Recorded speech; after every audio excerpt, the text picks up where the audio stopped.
So what is up guys, Killerkev today back with a brand new episode of 5 new console mods to hit the Bethesda.net website this week. This is going to be episode 317 within my series, but without further ado guys, let's just jump straight into the video. For our first spot within the video is going to be Victory Gear 5. This is going to be the Dovahkiin edition, coming in at 50.9 megabytes of a download. But this one is going to be the 5th installment within the mod author's Victory Gear selection. We have covered a few of these on the channel, but for this mod it does include a bunch of interesting items to be attained within a barrel that will spawn on top of this location. One OP amulet with a custom enchant, one OP ring once again with a custom enchant, a steel dagger, sword, hunter's bow, and a bunch of other different unique armor that does fit, obviously corresponding to the Dovahkiin within the trailers and the iconic game itself. So if you're looking for some interesting armor with those unique and awesome enchants, then this is definitely going to be a set for you to pick up. This is definitely going to be classed as cheat armor, so do be warned on that one. It's not going to be lore friendly whatsoever.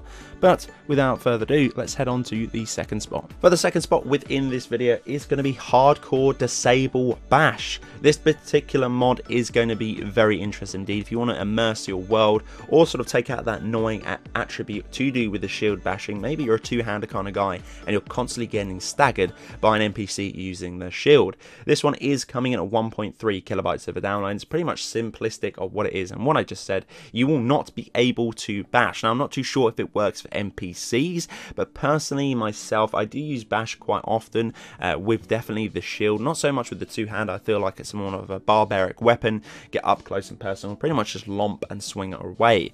Guys, let me know your thoughts of this one in the comment section below. For the third spot within the video is going to be Repopulate Scar with Harpies and Homunculi. This one is coming in at 78.9 megabytes of a download. You can pretty much place these wherever you want and pretty much pick them up too, so you can create mass armies of them. Personally, I just grab these and scatter them around the world just because I think they're sort of mystical creatures to be sort of rare sightings within Skyrim, but you can have as many as you want. Obviously, to be warned, the more you put within the game, it could potentially freeze and corrupt your save, so please do be warned on that one. Pretty much like all GG77's mods, they do say that within the description. Obviously, the more you put in there, the more sort of FPS or sort of lag drop that will be there.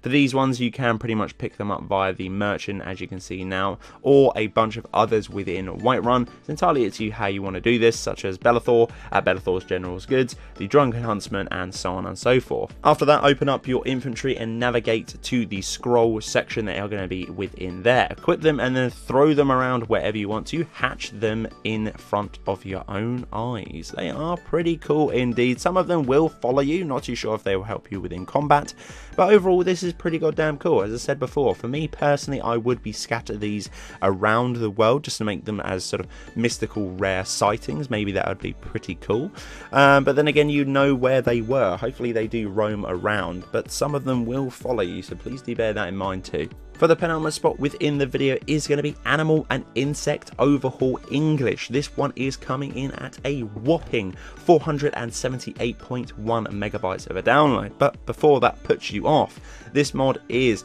supposed to be big and absolutely divine. This mod adds a more of a realistic vibe to the AI animals within Skyrim.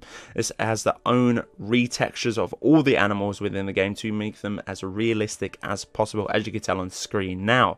This adds over 30 new animals to be enlisted within the game too, such as the wild boar, seals, flamingos, leopards, panthers, zincs, also as well bees and snakes. Loads of other different things are included. They're absolutely insane. As I said, if you do have the free room for these particular ones, like the other different monster packs that are featured on the Bethesda.net website that do come around sort of 800 megabytes of a download, if you are fed up with sort of the standard stuff to do with the vanilla based game, these can definitely and dramatically change your gameplay once coming around to them again. So if you do have these sort of free space, which I actually am in a conversation with someone on Twitter, talking to them about sort of the space that is required on Xbox One, is pretty disgusting. Only 5 gig, which isn't a lot at all when you think about it. I think my overhaul to do do with the visuals is at least coming in at 3 gigs. That only gives me 2 gig to play around with. That is technically a quarter, this particular mod, to add within the game. Hopefully we do get to see more of an ampage. Maybe with the new Elder Scrolls as well, we do get to see an unlimited cap, because 5 gig is really nothing. And for the 5th and final spot within this video is going to be Morgan, a Breton Mage follower, coming in at 253.9 kilobytes of download. Once again, the description is going to be pretty short, done by the same mod author. Name, Morgan, race, Breton, class, Mage, and the location of this one is going to be the Silver Blood Moon Inn within Markarth. Very nice indeed to pick up this particular mod. A lot of people are just commenting cool. I would like to see a little bit more of a description to do with these sort of particular followers. You know, what are the perks? Maybe a little bit of lore. It isn't really that hard to do, but if that is the style of this mod author, that is entirely fine. So guys, that's the end of this video. Hopefully you guys did enjoy. If you did, I would very much appreciate a like on the video. It does help me out an awful lot. Let me know in the comment section below, as always, if you'll be grabbing any of these particular mods. Guys, this has been 317. But until the next one, guys, Killerkev here, and Killerkev out.